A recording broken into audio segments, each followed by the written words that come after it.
Good morning, my friends. I'm Pastor Ben Hayes, back in the office at First Baptist Church, Dadeville, Alabama, bringing you our thought for the day on this magnificent Monday. It is going to be a fantastic day. Great week this week. Lots going on. Hope that you are ready, holding on tight because God is up to something here at First Baptist Church, Dadeville. Right now, let's jump into 1 Corinthians chapter 7. We've been talking about what Paul says about marriage. And back in verse 10, he says, "To the married I command," he says, "a wife is not to depart from her husband." He says, this is me, not the Lord. But I got to tell you, I take Paul's side on this. I think if anybody has the heart to know what God wants, it was the Apostle Paul. He says, "A wife is not to depart from her husband, but even if she does depart, let her remain unmarried to be reconciled to her husband, and a husband is not to divorce his wife." Why? Because God hates divorce. He wants couples to stay together. He wants husbands and wives to be married for a lifetime until death do us part. That is the key. But look what he says in verse 12. "But to the rest, I, not the Lord, say, if any brother has a wife who does not believe, and she is willing to live with him, let him not divorce her. And a woman who has a husband who does not believe, if he is willing to live with her, let her not divorce him." Now, understand the context of this. Back in the days of the early church, there were a lot of people who became Christians and their spouses didn't.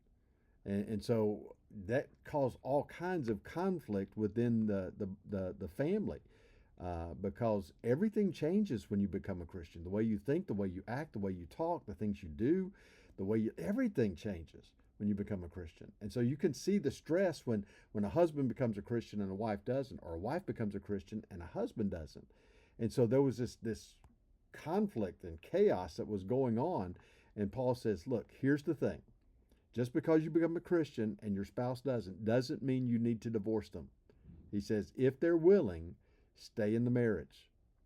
Let them make that decision. If they're willing to stay with you, stay in the marriage. Don't just say, well, we're too different, we're not going to make it. If the unbelieving spouse is willing to stay in the marriage, do not seek divorce. That's what he's talking about here. Why? He says, "For the unbelieving husband is sanctified by the wife, and the unbelieving wife is sanctified by the husband. Otherwise, your children would be unclean, but now they are holy." Now, what does that mean?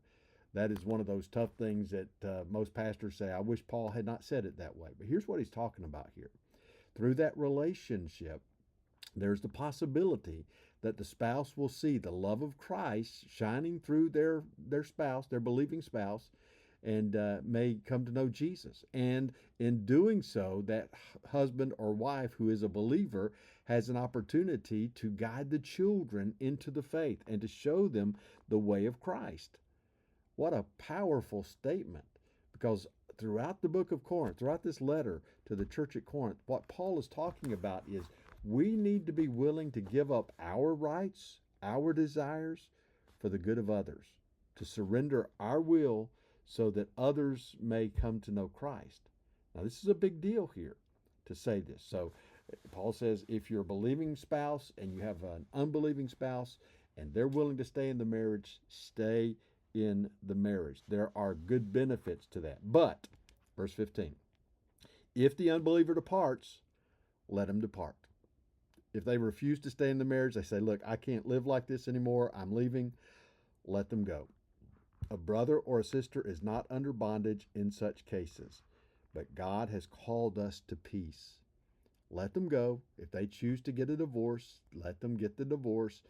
Understand, God has called us to peace. He doesn't want us arguing, fighting, in conflict all the time. But it must be the unbelieving spouse who makes that decision. That is an important part of this. And here he finishes up in verse 16. "For how do you know, O wife, whether you will save your husband? Or how do you know, O husband, whether you will save your wife?" Look, our goal and all that we do as Christians is to lead other people to the saving knowledge of Jesus Christ. The most important person that we could lead to that saving knowledge of Jesus Christ is our spouse. Second to that, our children. Third to that, our family members. We have a calling to reach the world, but we got to start at home. So how do you do that? You love them unconditionally. You show the love of Christ in everything that you do. That is a powerful promise from God. If we do that, then we have fulfilled our obligation. Think about that today. Be blessed. I'll see you back here tomorrow.